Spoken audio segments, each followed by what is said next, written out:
Tuesday, October 5th. It's actually Wednesday. Oh, I'm sorry, John.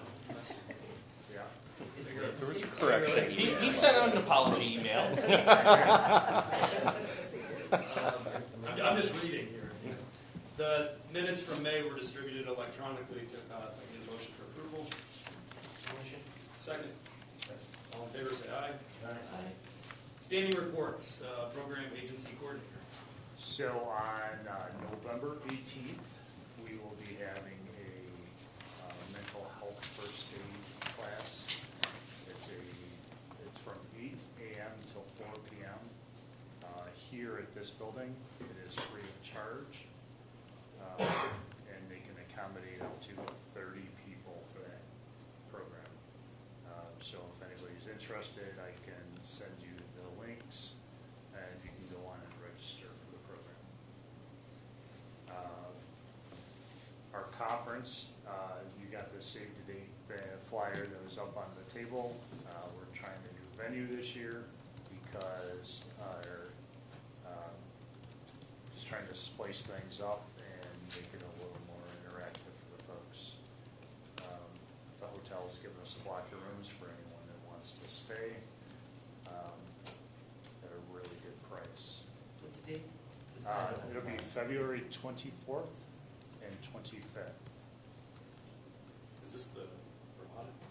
Yeah, yep. It's, their new official name is 41 Lakefront Hotel. What is it, John? What's that? 41 41 Lakefront. Lakefront. Thank you.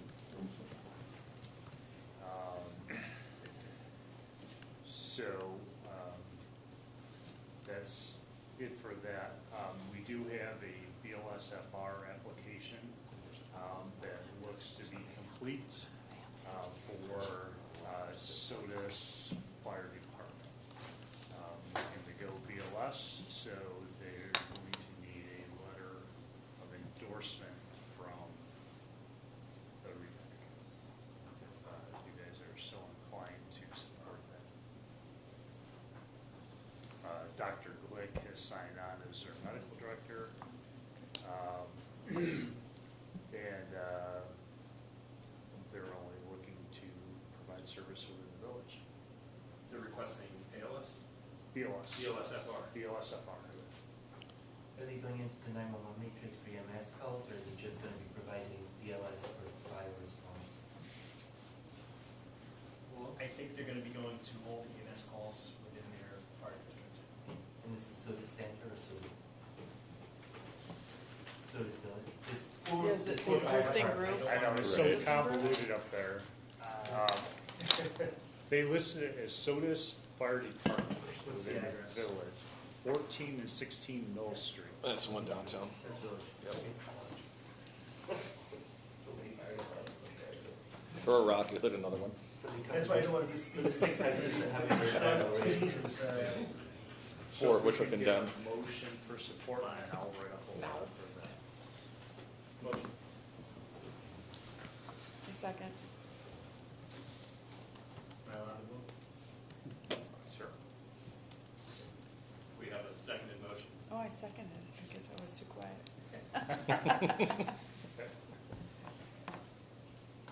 And that's all I got for you. You'll Thanks, have, John, you'll have another one next month for City of Geneva. For who? City of Geneva Fire Department. Okay. FLCC Administrator Program Director. There you are. So fall classes, obviously the summer class is still, going, the one scheduled to end next May. We have fall classes running, we had canceled due to low enrollment, but we still have some that are running.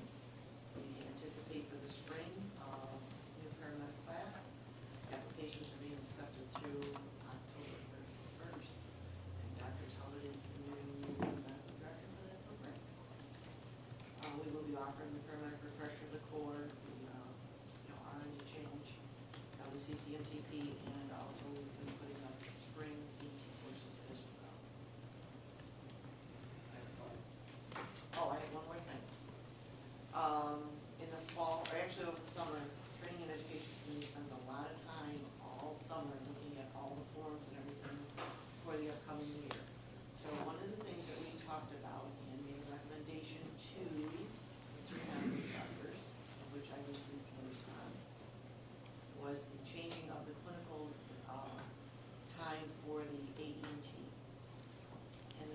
rules for that was that they would, the issue is the conflict with the hospital time with the paramedics.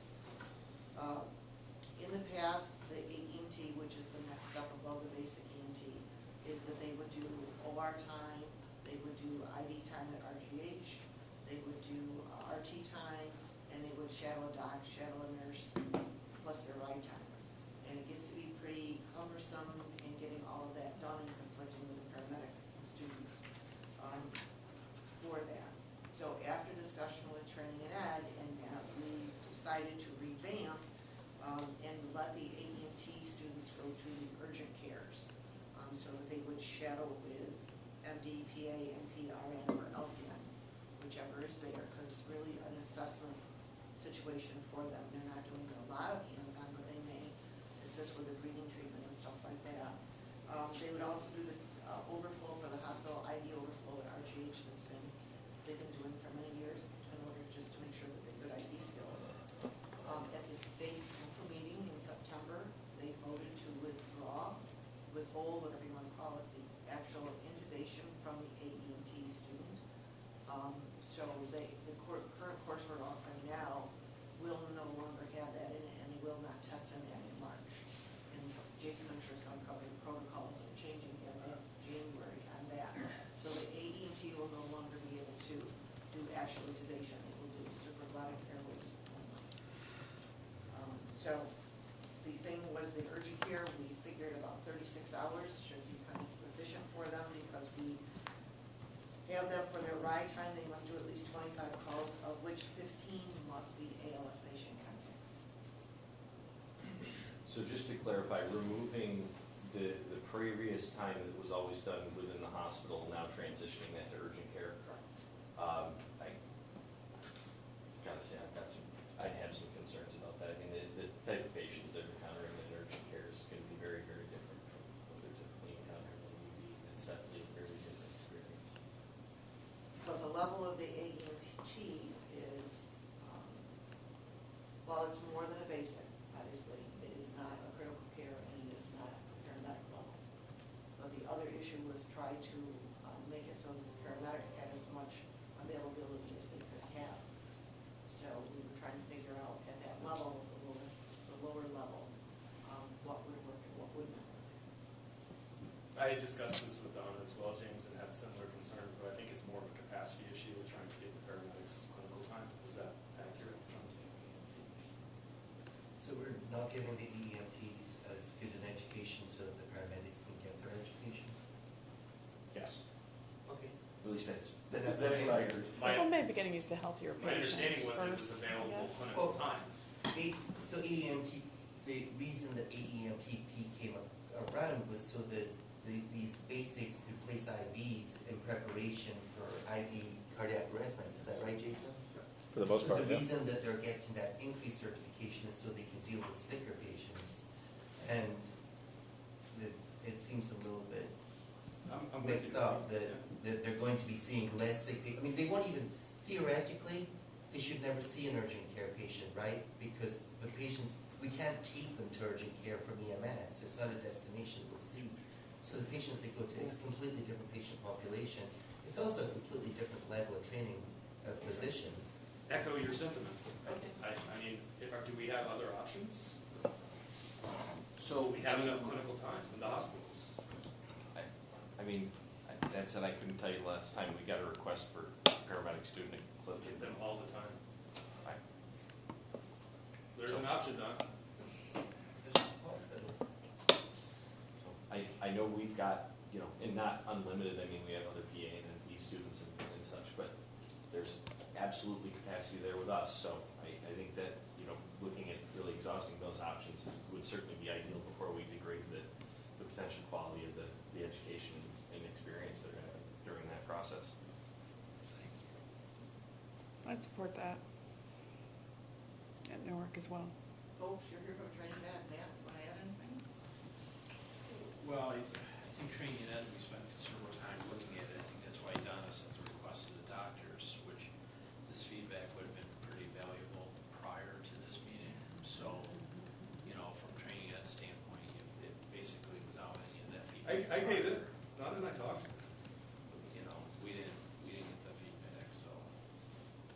it's up to the doctors at the end of the day, so it's really what you guys want is what they will have to do. If you want them still into the ED time, then we can do ED time. We were just trying to find some options for them if they can ED time. I think what we're, I mean, I don't want to speak for James and Jamie, but I mean, the kind of patient that they're going to see in urgent care may not increase or, you know, the clinical skills. Yeah, we were Well, just they trying get to. used to healthy patients first, you know, and if they're, I don't even know if they do IVs at urgent care as much, you Rarely. know, yeah. Rarely. And if that's the case, they're just seeing healthy patients. That's why we upped the right, and the other issue is we left the RGH IV time in. They have to do a minimum of 12 hours, an overflow in Rochester General for their IVs, because we knew that was going to be the one sector that we could get out. Honestly, I think the way things are, we need to have more. Patient assessments. So just put it back to ED time. So, here.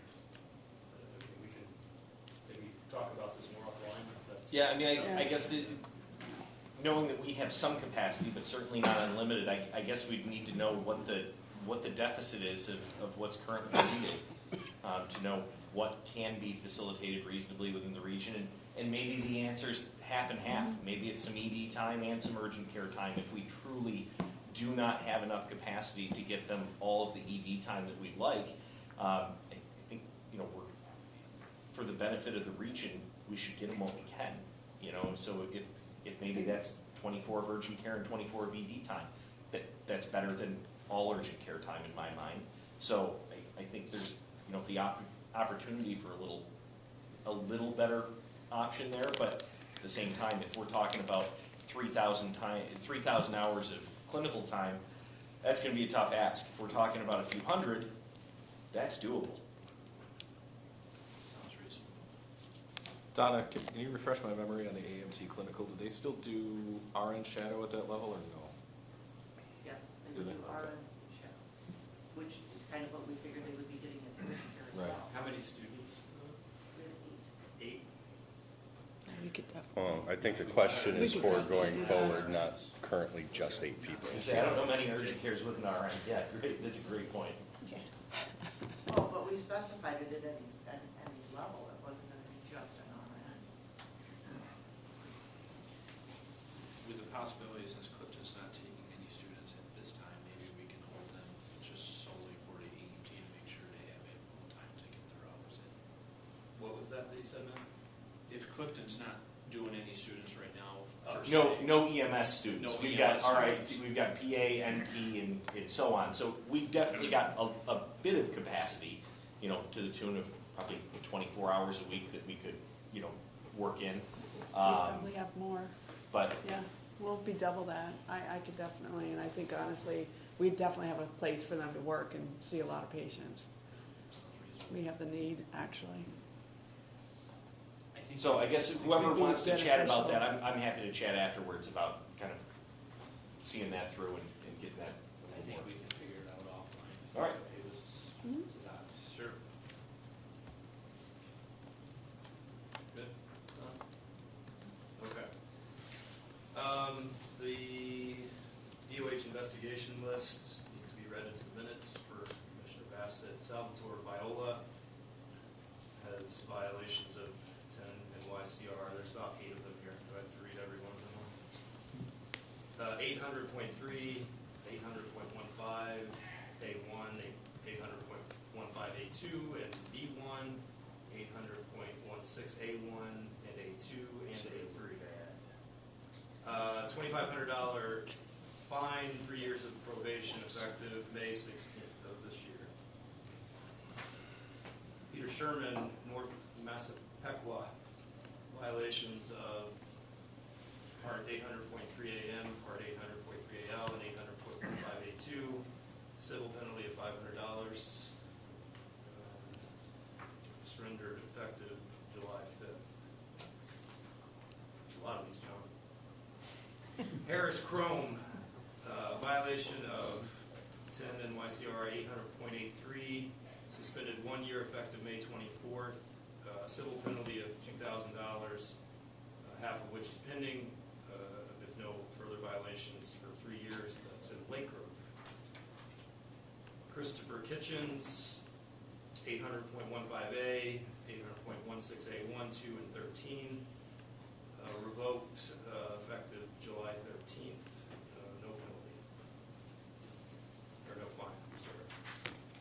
Mark Blackburn, Jerry, New York, 800.15A2, B1, 1, 800.16A1, and A2, surrendered effective May 17th, no civil fine. Michael Septoff, Dover, New Jersey, 800.16A4, revoked September 2nd, civil penalty of $2,000. Joshua Feldman, 800.15A, 800.3AP1, 0.16A2, suspended for 1 year effective August 9th, suspension will stay, probation 3 years, and civil penalty of $500. That's that. My report from CMAC, there was quite a bit of information. Downstate, there was an iGel pilot that the commissioner signed off on. The county that is, and the agency that has been deeply involved with this has tremendous amounts of education material. If any of our local agencies would like to participate, they must have approval from their agency medical director. Brian, remind me again, and go through some state channel? There's an application process that has to go through Good. the Broome County folks. Yeah. Broome County, that's right. Fill it out, medical director approval, go through training. iGel for BLS. Yeah, iGel for BLS, correct. It's already approved for ALS. sorry. There was new business, removal of GCS of 8 or less from standing order RSI. Recommendations to adopt American College of Surgeons trauma triage guidelines for 2023. Some conversation regarding a telemedicine policy that was, I think, essentially tabled until we can figure out how to incorporate that into each specific region. As Donna mentioned, AMT protocols, recommendations were made to align with national standards January 1st. Removing intubation from the AMT protocols and skills testing effective January 1 of 23. TXA and oxymetalazone were added to the state formulary. That's about it from CMAC. SIMSCO, most of those motions were carried over and approved. As has been prior mentioned, the state EMS medical director job is now off to State's Civil Service Division to determine specific job title, scope, et cetera. There was anticipation that this timeline would be about 12 to 18 months. Dr. Daly brought forth standardizing tranexamic acid to 2 grams. I think Dr. Cushman had seconded that with some literature from the Armed Forces. And they were going to take that to STAC to discuss changes. And my one contribution was that I seconded a motion that Jason made to remove requirements for AMT students to continue to train on intubations, given that it was going to be removed from the formula. And That was a whole thing. Did it pass? Did it pass? Strong work. Discussion on what hypoglycemia was. RSA committee. The only thing we have is we're going to meet in November, and we'll have a report in December for you. Great. Advanced practice committee, no report. BLS committee, no report. New York State Bureau of EMS. Hi, Brian. Hi. I really don't have anything to add. CMAC and SEMSCO coming up, I think December 6th and 7th, the next one. The Western Bureau, part of the Bureau, started a new staff member on Thursday. Her name is Lisa. She most likely will be picking up the Finger Lakes region. Actually, I know that for a fact, that she's picking up the Finger Lakes region. So I will probably be with her at your next meeting, and I will be covering Southern Tier and Monroe Livingston. She's covering something in Buffalo and you guys.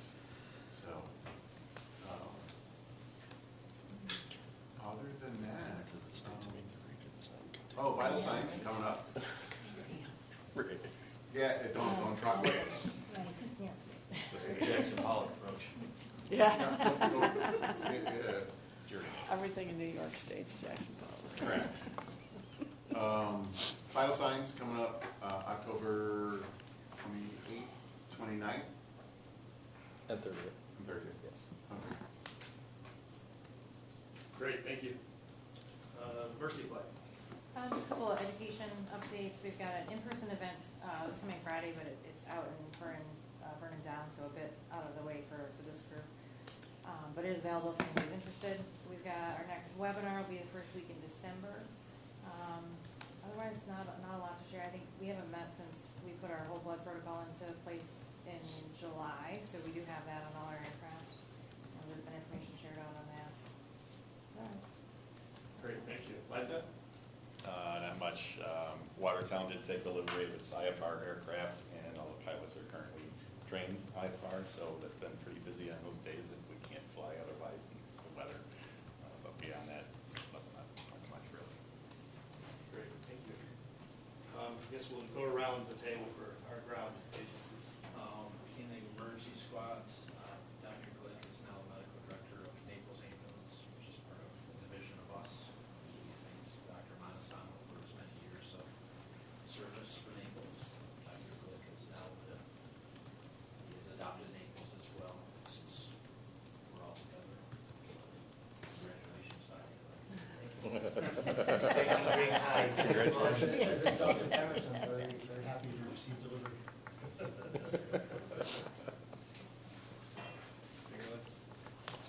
Things are moving in the right direction. We're adding more crews, more staff.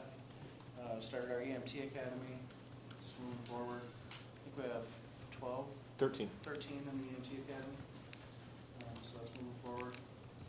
More trucks on the road soon. Great to hear.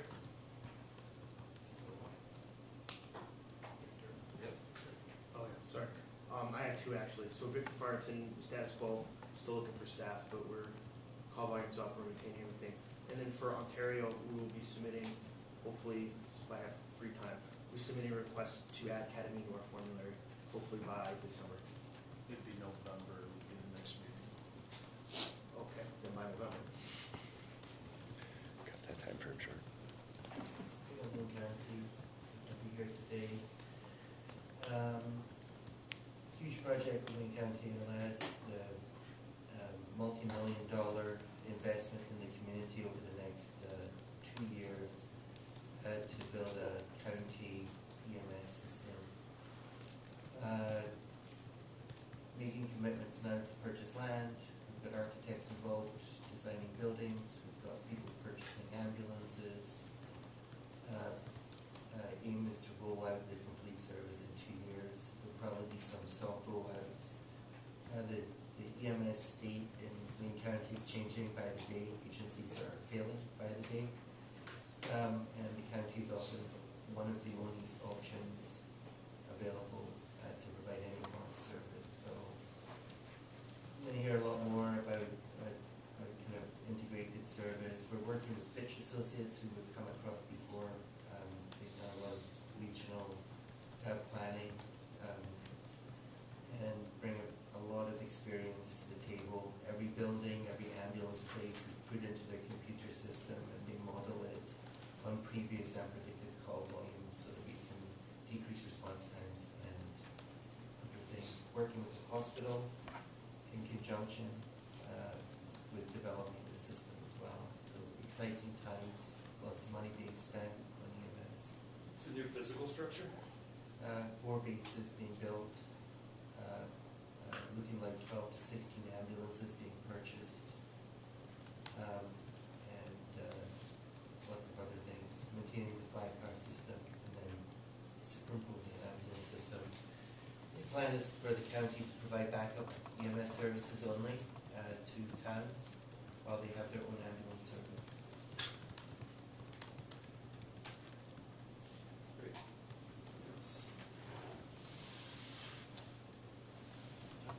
Okay. Dr. Osborne. Yeah, so a few things today. First, I always have to go first for the I want to introduce Tom Bailey, most many of you probably already know him as our new stroke and STEMI sepsis coordinator. Tom obviously has a great deal of experience with EMS and will be interacting, I think, pretty regularly regarding primarily our stroke, but also our STEMI patients. So welcome and congratulations. Condolences. So, and again, I'm going first, but you're going to hear this, I think, from the other hospitals here. But obviously, we're very challenged with high patient volumes, high inpatient census, and increased boarding situations. Not only increasing number of days where we're actually boarding patients, but the number of boarders. And then couple that with staffing crunch, primarily most our nursing staff, and it's problematic. Some of this, I think, is what you're seeing is a redistribution. You know, just as an example, the EMS agencies that are bringing patients to us now are no longer just in Ontario County, but from a lot from Monroe County. We're seeing Brighton, Pittsburgh regularly, even west side of Rochester, Gates, for instance. And it's really sort of highlighting the issues in Monroe County and the two big hospitals there. That people are seeking care much further away from where they would. So we're good. I think the reason I bring this up is because I think it sort of highlights the importance of sort of regionalization and patient load sharing, essentially. To that end, you know, at one of our quarterly EMS meetings at Thompson, there was some requests about education for trauma triage, field trauma triage. You just mentioned that they adopted the 2023 American College of Surgeons protocol. So I'm happy to provide that at one of our meetings. In fact, I've already reached out to Strong. They're very happy to provide any sort of education, you know, besides just the pictorial that you get for the American College of Surgeons. But I thought it might be better to offer it to a broader group of this body.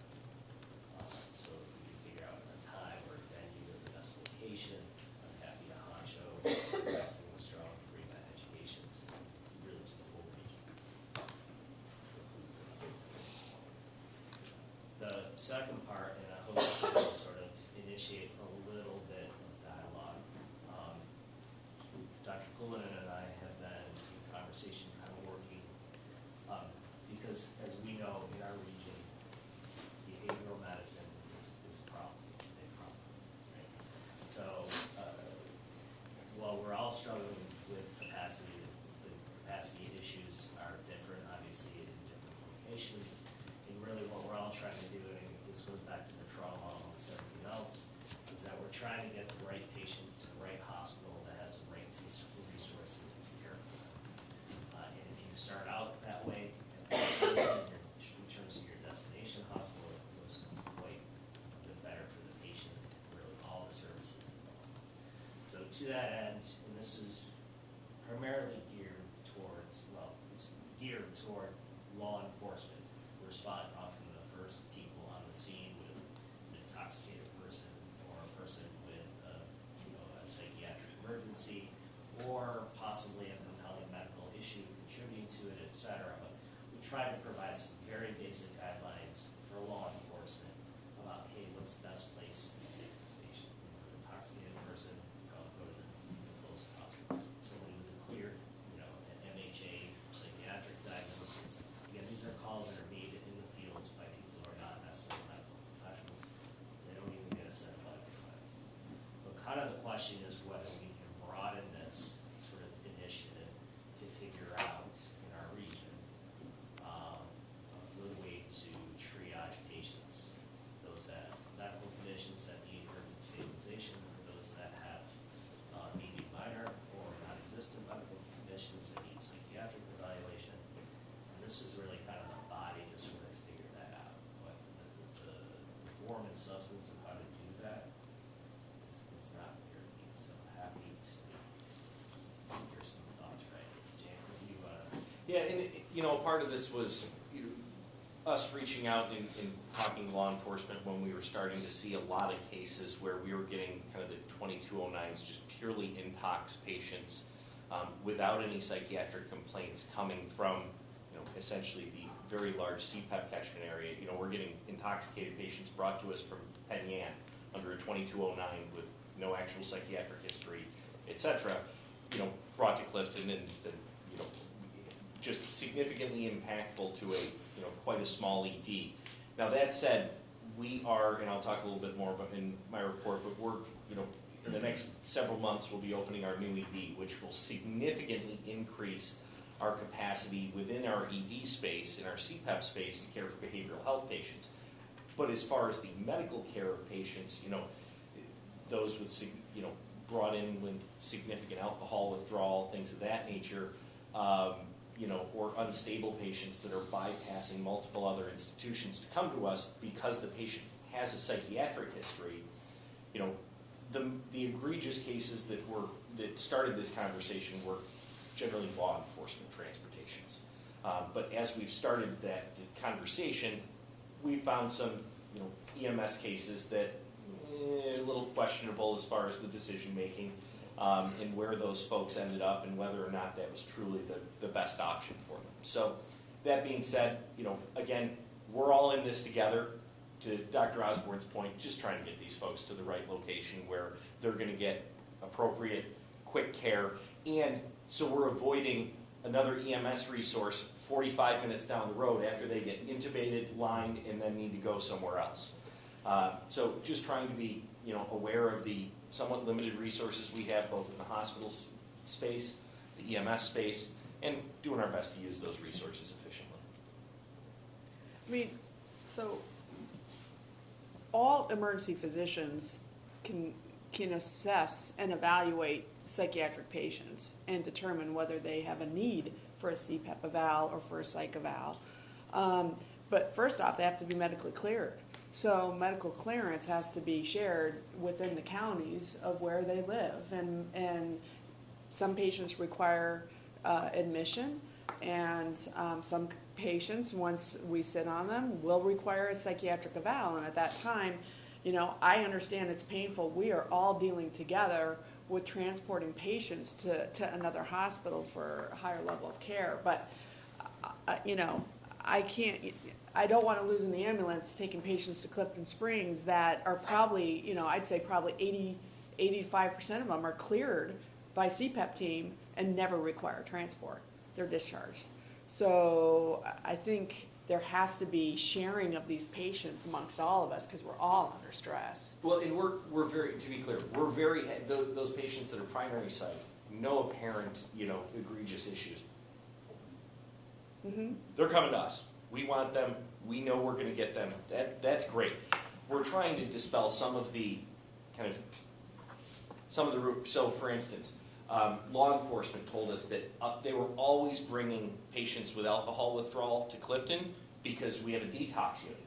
Well, our detox unit is for patients that are outpatient caliber of treatment after they are hospitalized and then treated. So transporting that patient an hour and plus to Clifton in alcohol withdrawal doesn't make a lot of sense. So it's just, and there's not a ton of those cases, but just as we started this discussion, trying to put some guidelines around, where those folks can go. And again, there's no right or wrong answer. We are very aware of that. And we have done our best in our new construction to prepare ourselves and to be able to facilitate the psychiatric volume that is in the area. I think as a field provider and a manager, I think there's a couple things that might need to happen. First, a list of who can do what. I was just going to suggest would be huge. Beyond stroke and trauma, the state doesn't tell us. Yeah, but see, that's a challenging list to come up with because, as Maria said, every hospital has a duty to be able to assess mental health patients. But if there's somebody down the street right now that's expressing suicidality or had an ingestion, right, but a non-lethal ingestion, and is hemodynamically stable, and is going to definitively, slam dunk need a psychiatric hospital. On the back end, and obviously, everyone has their challenges, but then because of capacity issues right now, And, obviously, Clifton has helped us out, but sometimes they can't because of capacity issues. And so then we have those patients who get medically cleared relatively quickly, usually within 6 hours, who are spending days in a non-therapeutic environment with no longitudinal mental health care. And oftentimes they're going well outside of the catchment area, Saratoga, Four Winds, Albany sometimes. And then we have to get an EMS resource to transport them all the way. Right now, we have somebody in our hospital who's been there 30 days, medically stable for 30 days, gone beyond 250 miles to find an inpatient psychiatric bed. And really what that translates from my perspective is that's a bed that's not, for a medically stable patient, it translates ultimately to a person with active chest pain waiting in front of you. Right? It's that great. I think we're all dealing with that. I mean, I've had several of those, especially pediatrics, that are just sitting in our Well, that's- emergency department that's literally for 6 weeks, And so, and we are still, even though I have a direct connection to Clifton Springs, we are still transporting psychiatric admissions hundreds of miles away. I think the patient is just getting worse in that regard. You sit in one of those rooms, you don't have a psychiatric. Oh, yeah. I would agree. Like, you're just getting, you get like Q12, like video conferences, so, but that's about it, so. Well, the other thing that I was going to mention as well is it's great that all the physicians in this room are on the same page. You need to get the rest of your staff on the same page too, because we'll have providers come into the ED, and the next thing they know, they're getting screamed at by bringing a patient to an inappropriate facility. And that has They should never been, get screwed at. and I'm aware of a couple of our providers that are absolutely offenders of that and have been actively working to manage that. I would love to hear, not I would love to hear, I need to hear, anytime that's happening, any of your crews, if you guys are getting word of that, please, I hope the other medical directors of the EDs would say the same. I need that feedback so I can address it, whether it's from nursing, whether it's from the provider. Happy to get that where it needs to go, but I have no misgivings about that. Some of our providers are assholes at times, and So are some of mine. They need to be reminded. So that being said, point taken. I was just gonna say for EMS crews, preoperatively, if you're on the fence about where should this patient go, call that direction. I've taken quite a few calls where I've said no, patient can come to us at Thompson, but I've also had ones that I've said no, this patient's stable. This has been they overdosed 12 hours ago. This is and I have led them on to And that's oftentimes that is the most reasonable answer, and that's the right answer. And it's anecdotally those onesie-twosie things. And again, the majority of this stems from law enforcement discussions, but there's been some questionable decisions made of who to transfer or transport to where and such. So that being said, it's a tough. It is. It really is a tough decision for No EMS. question. I mean, it takes years of education to tell somebody who's safe versus not, and also to tell somebody. Toxicology is a big part of emergency medicine, but it's still a fair majority, a minority of our cases. So put it on us. Let us make that decision. And you know what? If we need to improve our practice as physicians, we can do that among ourselves between the hospitals and communicate. I think that's because to get out universal guidance with strict criteria is going to be incredibly difficult to be adopted across the region. So maybe med control is the answer. Are you ready to take these patients? You ready to take these patients? Is that what you're saying? Or do you want these referred past other hospitals to you?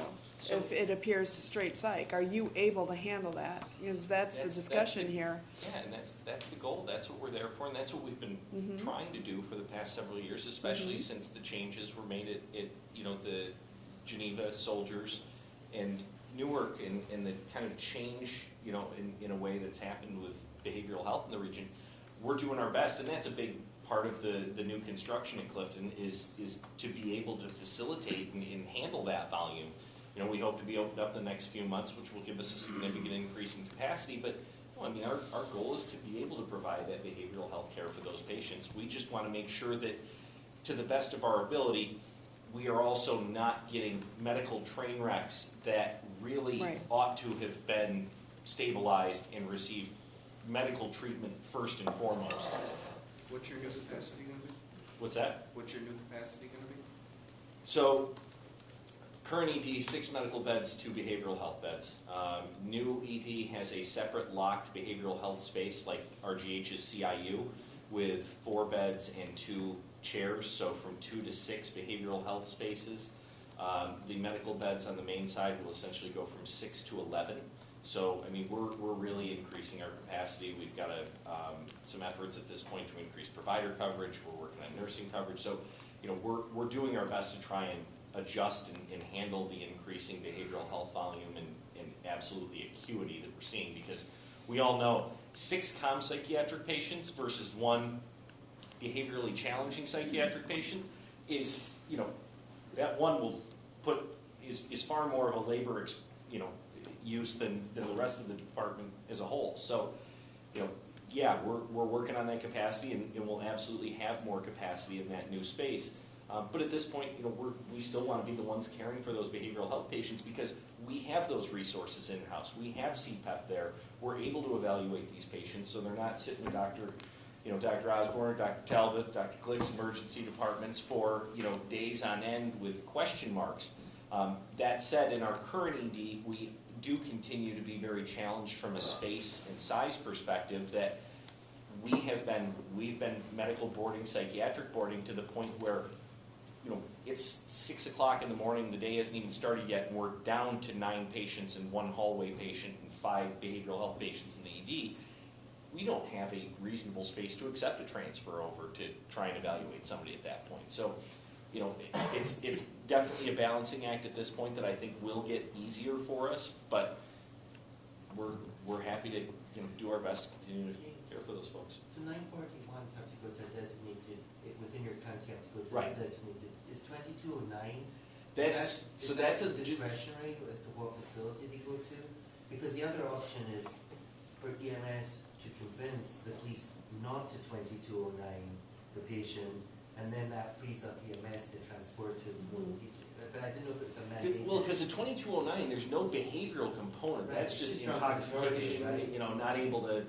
But if a So- police officer issues it, do they have to go to the local designated facility, or can they go? My understanding is that those folks should go to the closest appropriate facility, and that was one of the items specifically that we did want to, you know, Because the we're police are working to very address. happy with to law enforcement.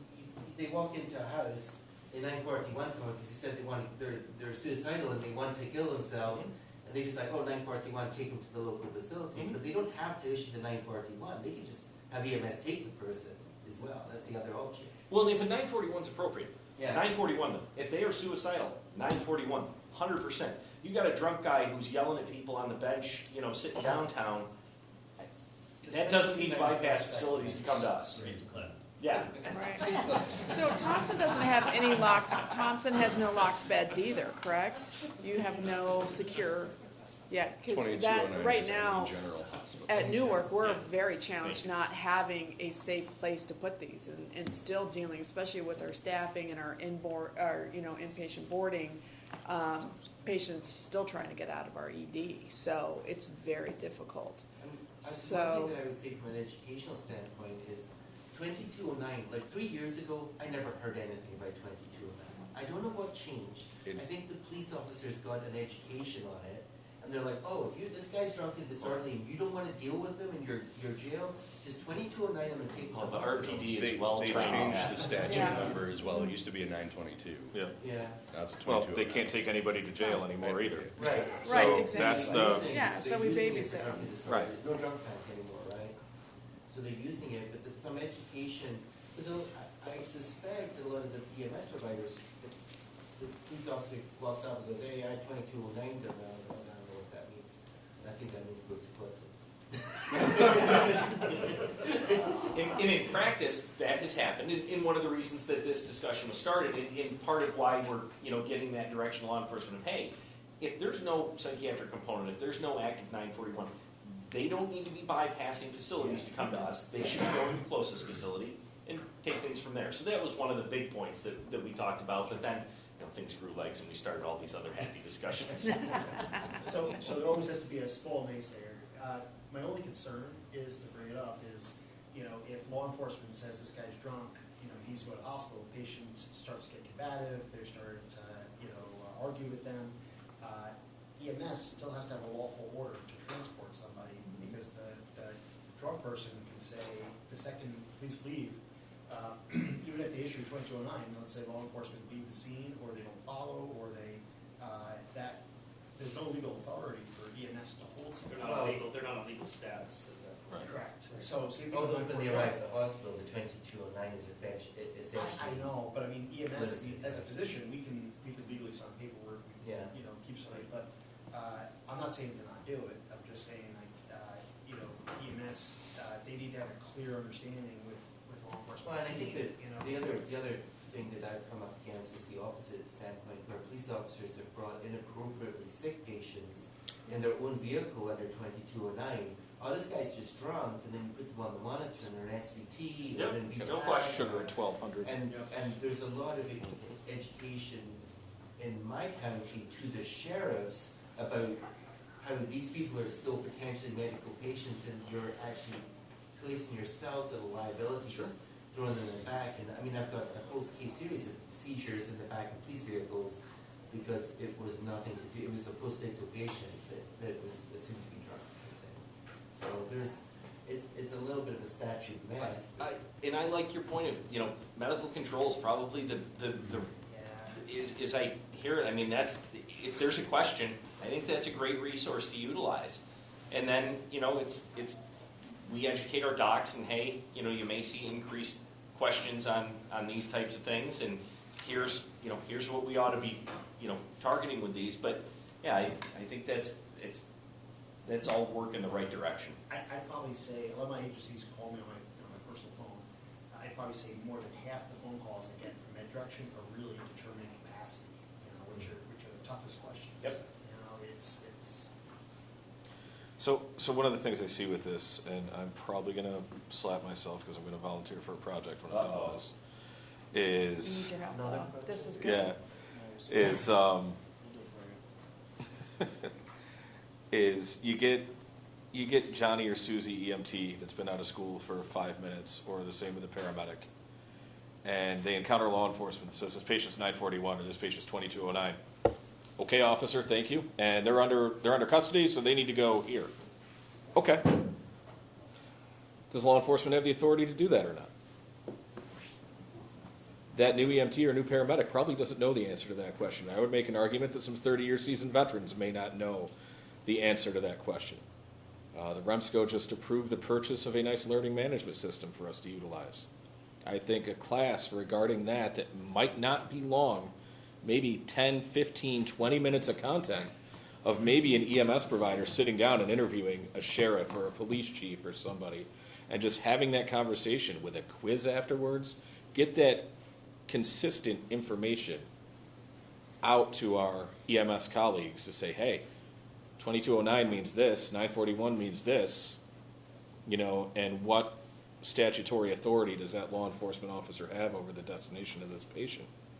Might be helpful. I'm not going to say it's going to fix this problem, but I think we just identified a gap in knowledge and practice with this. So I volunteer for the project. I already voluntold myself. I second your volunteer. Outstanding. Good discussion, James. I mean, you want to move on? And Yeah, all good. I'm great to move on. So anything you need from us, let us know. But I love the kind of angling towards medical direction. If we can communicate that out through the agencies, that if they really find themselves, if you guys communicate to your crews, if they find themselves in that situation, to please loop in medical command. That may be helpful in some of those cases where it's tougher determination. But again, I think the big push is for us to help get some direction to law enforcement, on some of these items. So. And I want to be careful though too, because medical control, are we talking calling your own medical director, or are we talking call regular medical control? We can do- You know, because if we're getting all of our physicians involved in this, we definitely need to educate, because we don't want to refuse anybody either. It's extremely important. We've been walking that fine line with traumas and such, so, you know.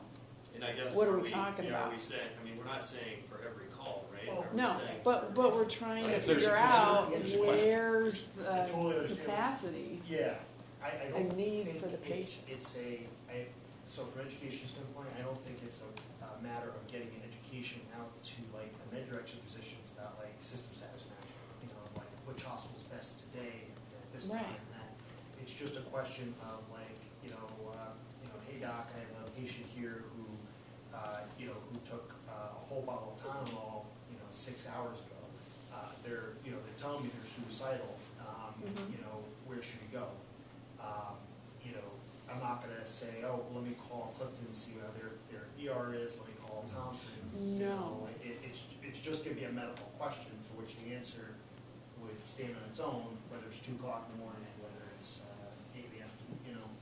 We I think also those are know the that hard ones, physicians though. are humans Yeah. though, Yeah. and you're boarding 15 patients and you have no beds, you know what I'm saying? And it's really, they should be going to the nearest hospital in that scenario, right? I disagree. I don't know because- if I Well, because- now we're getting into that place of No, I think like we're there's gonna be refusing different opinions transports, Because and if that's, a hospital is at a point where they can no longer handle patients. well, that's, they should- Then they need but to be they're on not quite diversion. there. But they're, yeah, then they need to be on diversion. But if they're not on diversion and they're sick and they need to be taken care of at the nearest hospital, Yeah. you're So like still, Scott's our saying, like, a physicians whole are bottle of humans Tylenol and they're versus, trying like, to say, somebody well, took, like 3 pills of Tylenol. If somebody yeah, called and but said. you know what I'm saying. No, I know, but I think there's That always gonna be that. I worry that I don't want to start saying that we're gonna help direct, oh, you should be going over there, because that only gets everyone in trouble.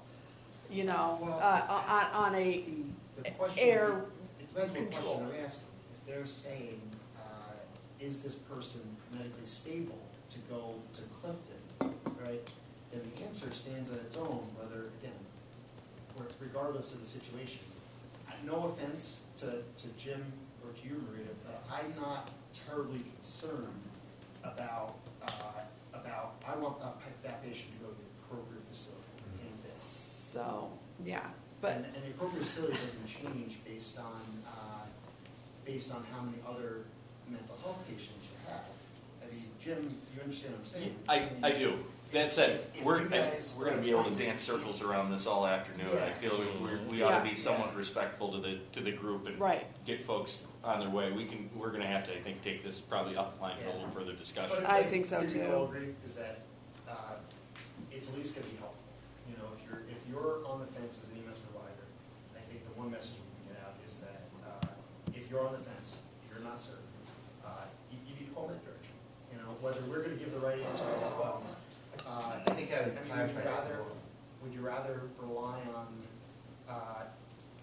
the EMS provider who I tell the agency, as an agency medical director, when there's a question of destination choice, I have pre-told my medics, call the destination you are thinking of going to and discuss it with them. And they can make the final decision, the yes/no decision.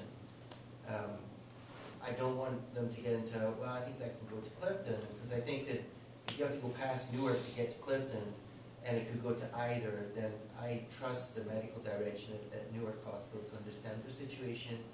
And if they're going to send a person a further distance away to Clifton, they need to know what's going on at Clifton as well. If they don't, they probably should take it at Newark. And I'm using Newark and Clifton because there's a lot of things. We have a lot of, forward, yeah, and there's a so, lot of interaction. But I've always said, as an agency medical director, it's a question of destination choice. Pick what you think is the most appropriate, then discuss with medical control. If Well, I it's wasn't most saying appropriate. call me over to the hospital, I'm just saying if you're involving, if you're involving physicians for reasons, because you have a medical question. But as I think We Jim could and bring Marie were hospital saying, color codes back. the recommendation from the Clifton physician may be different than the recommendation from the Newark physician. correct, Or the general correct. Watch it, Yeah, it could be all coming. in self-serving, I think it is. depending on, you know, things going on in the departments. One quick thing, you mentioned the word, Jim, you mentioned quick medical care. That's where a lot of us providers, including my agency, is struggling, because we want to get this person to a facility, but you tell us we can't come, this person needs to go to, let's say, Strong. they're not gonna get quick medical care at Strong. If they can get quicker medical care at Thompson over Strong, because, let's face it, they're gonna go to the waiting room 99% of the time. So we're struggling with capacity versus what's best for the patient. And that's a big struggle for us, especially right on that fence between regions. That's a huge struggle for us. Because we know somebody's gonna get seen at Thompson. If they get transferred, they get transferred. We know they're gonna get seen in a reasonable time, but if we know we're gonna go to the trauma center or Strong, they're either gonna sit in the hall or they're gonna sit in the waiting room. They're at least gonna get the evaluation Yes. in a more timely fashion to Correct. determine the appropriate treatment. There are things on the back end for some of those, I guess, in-betweeners. I mean, there's the slam dunks, right? You're gonna go to trauma, let's just say for Strong for trauma. Then there's the in-betweeners where there are some of those patients that inevitably are going to end up at Strong because we don't have trauma services at the spoke hospitals. And so now, they maybe get care, but now you do have that back end where now you have to utilize another EMS resource. You have to get acceptance, you have to get them up there. And you've lost your window of time to. By definition, need to be delaying their definitive care. Exactly. I mean, let's be clear, you don't see a ruptured spleen in a community. Yeah. So New York State has still not gone away, even in cities that are worse off than us, have not done away with trauma centers, cardiac care centers, stroke centers. They're still designated for a reason. So the whole idea of like taking somebody, and just because you use Thompson as an example, taking them to Thompson to triage the patient to decide where they should be for definitive care is not always the best answer. If it's, New York State says transport to the closest appropriate facility, so you have to just decide, is it appropriate? That's the,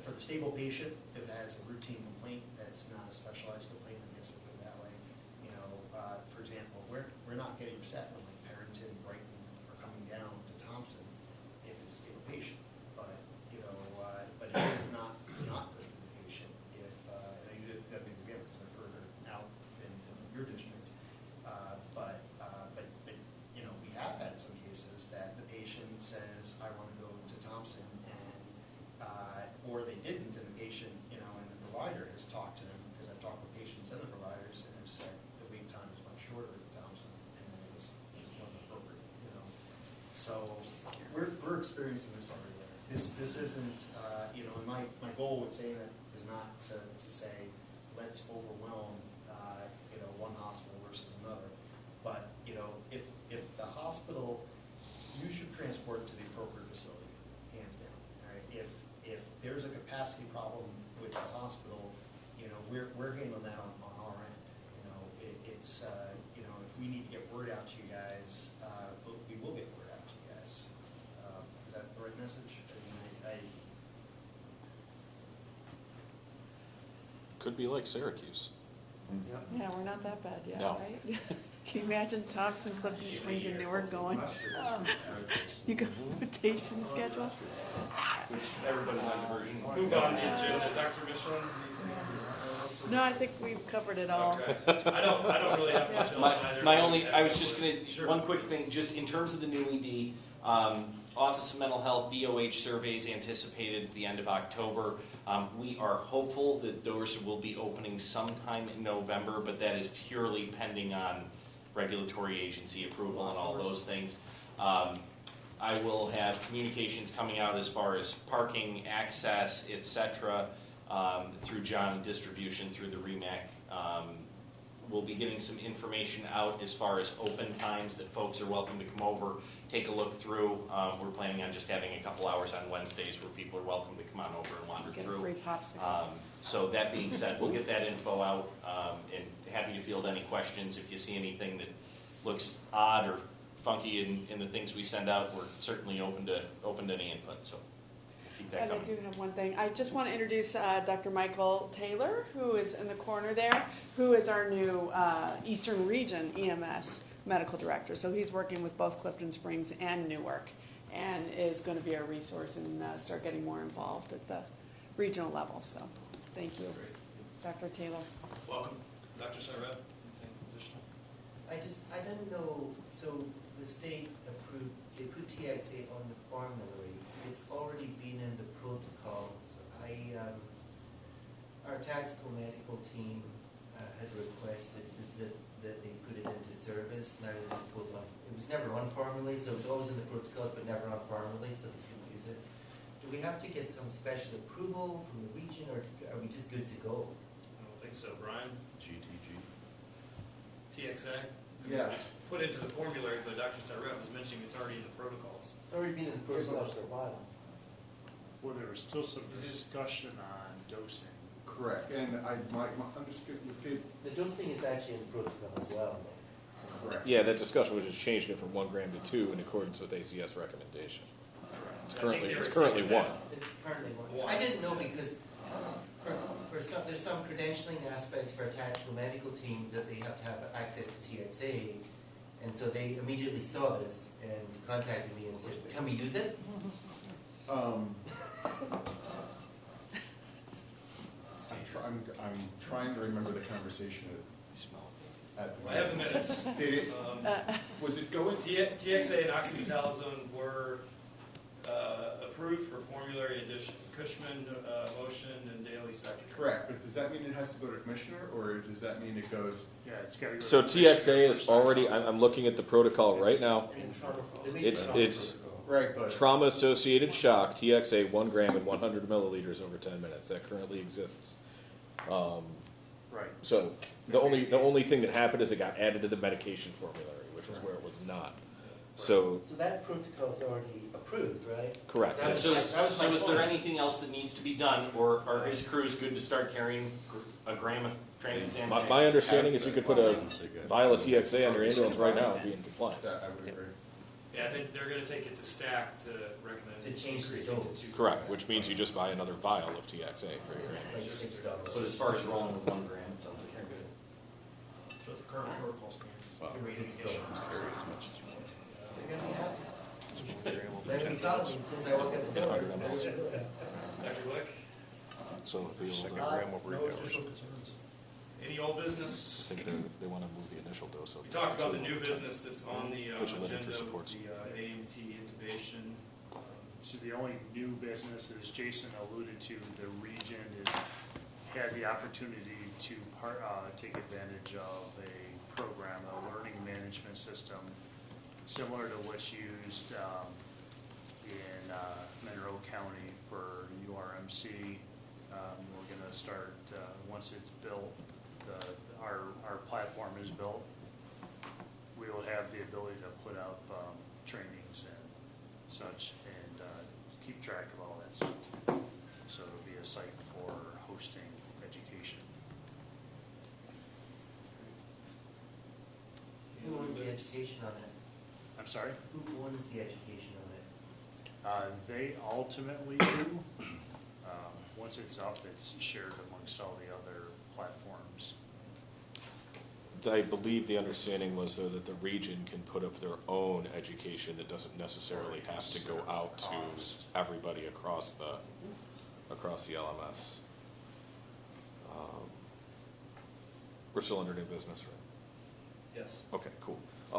I think John sent out the notice from us about no crew sharing, which we haven't been doing for a while.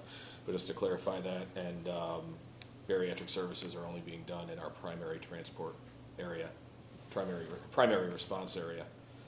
And then I'm going to put Dr. Glick on the spot real quick.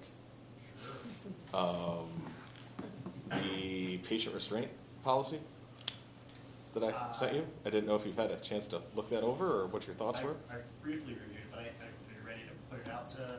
Yeah. All right. Yeah, I mean, so we met with a couple Finger Lakes Ambulance did. Okay. Met with a couple of representatives from Ontario County Sheriff's Office, and we discussed what was appropriate for EMS transporting somebody physically restrained and positioning and all that. That's it's been a common practice in EMS for a while that if somebody's handcuffed, you don't transport them with their hands behind their back. You certainly don't transport them prone. That's understood. What's been an issue, at least for us, and I'm sure for some of our other colleagues in EMS, is patient's handcuffed and law enforcement's, I'm going to follow behind you or I'll meet you at the hospital. Is that acceptable? That's what the crux of this conversation was. So we drafted a guideline that Dr. Glick's looked at that we would like to share with the region if they choose to adopt it. If law enforcement is on scene of a patient and a patient needs to be restrained, a conversation should take place between law enforcement and EMS to determine the type of restraints and reason for restraints. If a patient is in custody of law enforcement, decisions on restraint and care should be made with law enforcement with their informed consent. If a patient is placed in restraints for their safety, soft restraints may be applied by EMS in a manner not to restrict circulation or ventilation. If a patient must remain handcuffed with their hands behind their back, it is preferred that law enforcement ride with the crew to the hospital. It is possible for the patient to have the hands cuffed to the frame of the stretcher or any other manner with when their hands are not behind them. Law enforcement may follow directly behind the ambulance to the agreed upon destination. Drawing attention to the word directly behind the ambulance, not 7 cars behind or follow later. As with all other guidelines and protocols, not every situation can be thought of and or addressed.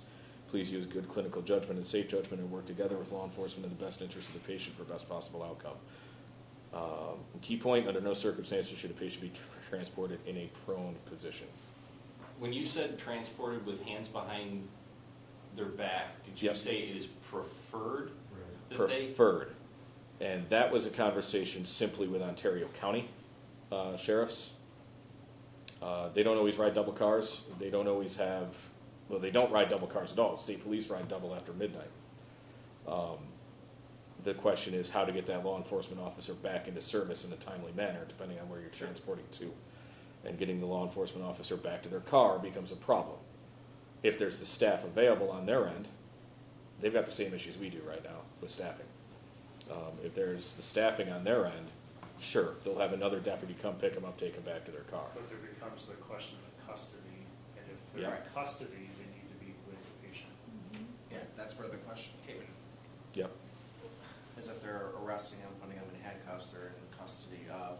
Correct. And they don't want EMS removing handcuffs. But then again, if we have to get to the patient to do anything, the handcuffs have to come off. So then who's responsible for the patient if the handcuffs come off? They are, because they're not. They are, but if they're not in the ambulance or directly behind, oh, I just gotta finish something up, go and Yep. take them to the hospital, I'll be there momentarily. So basically, the stance is we're not moving unless you're going to be right behind us. Correct. Like basically direct visual sight of that patient through the back doors, through the back windows of the patient. Jason, the proposal is to use this as an advisory for the. We're going to adopt it in the agency, In the agency. but I mean, we came up with it, so So we're we were offering talking- we're offering to share it. We were talking with Sergeant Taylor, and he suggested we come up with an interagency policy and then send it out so that he can advise his deputies that Excuse everybody me. is going to try to adopt it. Sergeant Taylor, Ontario County. Ontario Yep. Sheriffs. So he suggested that we said that, he asked if we had a governing body, we said kind of the REMAC. And he said, well, if we could come up with something and then send it to them, and they can advise all the other agencies, and this is kind of what we all suggested. So he is on board with this, the sheriff's office is on board with it. Well, I would say send it to us, that we can send it out to the group for further. Yeah. Because Recommend we're gonna maybe need to this check with more than advisory. just Ontario County as far as policies. So, there's 2 things going on. The police are restraining for a forensic reason. EMS is restraining for a safety reason. Sometimes these things overlap, but the police are under a whole different set of controls and guidelines and policies. In the event there's a transition from the police to EMS, there has to be an evaluation by EMS, a safety evaluation, and in the event that patient requires healthcare type restraint, they should be evaluated both for physical and for chemical restraint. And part of the issue is psychiatric patients are regarded as a BLS dispatch call, and you get BLS providers on scene, so they don't possess the adequate resources to affect a psychiatric medical evaluation of the patient for restraint. So it's a real gray zone, but we have to recognize the police are not restraining the patients in the ambulances for anything other than they believe that there's going to be a violent act being committed by that person. And essentially they're going to break the law, and their criteria is right, they're going to break the law, and so they're being restrained to prevent themselves doing it.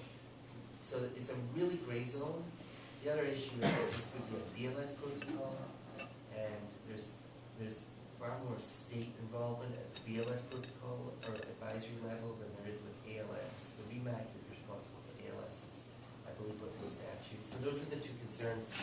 Nowhere in that do I see that there's some formal evaluation of the patient's need for healthcare associated restraint. And you might want to consider putting something in there. Which they can't just, the cop put him in cuffs, so let's do this type thing. Right. There has to be some mandate of an evaluation, because it might be that the person doesn't need restraints. The other concern that I do have, and I know that they do it all the time, is in the event that the patient is chained to the gurney and there's an accident, a collision involving the ambulance, that person is restrained in that vehicle, and it's a whole shitstorm if that person needs to be extricated from that vehicle. And so there's a little bit of kind of gray zone as to, like, the patient should only be restrained in the ambulance for a healthcare associated reason or patient safety. And if it's patient safety, it should be done chemically at the first opportunity and not physically.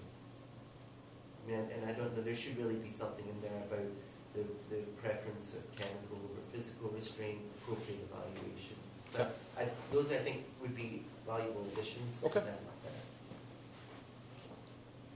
So I tried to search for, I thought New York State had a position statement on this like a while back, but I couldn't find it. So we have a pre-existing regional advisory on patient sedation and restraint, I believe. It's a long time ago. Did it involve the things we were talking about too, about like handcuffs and stuff? It did involve the interface with police and EMS, I believe, but we're talking 10, 12, 14 years ago now. Because I remember Jack brought it out. It was regarded as an aggressive policy at the time, and it was one of the driving forces behind him pressing for ketamine for EMS. A long time ago. I remember there being Super time. something related to a while back in handcuffs about like New York State had said basically like EMS cannot apply or remove handcuffs, basically specifying a lot of this, but I didn't find it. This advisory is one because it involves patient restraint, we probably have to go to the lawyers.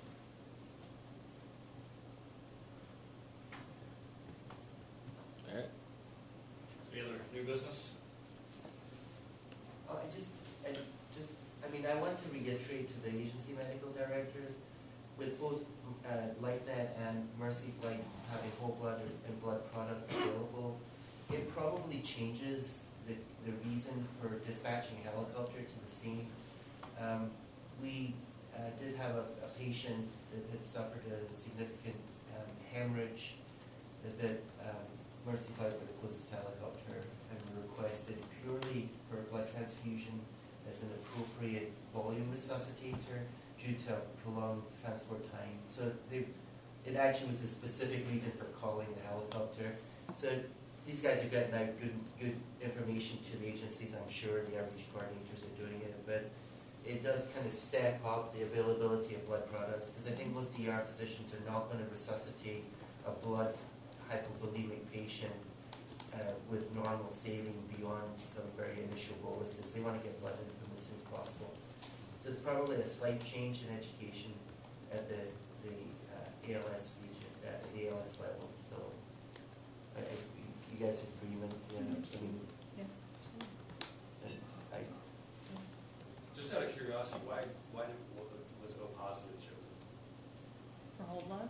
I don't know, it's availability. It's more available. Yeah, it's all that's- availability. Yeah, Quite a lot. that's really, Okay, thank you, everyone. Take a motion for adjournment. Next meeting, November 15th. November 15th. Here. Okay. Finish some official business. Get it on our calendar. Anybody second or carry the motion for adjournment? Second. There we go. All in favor? All right. Call, sir. Better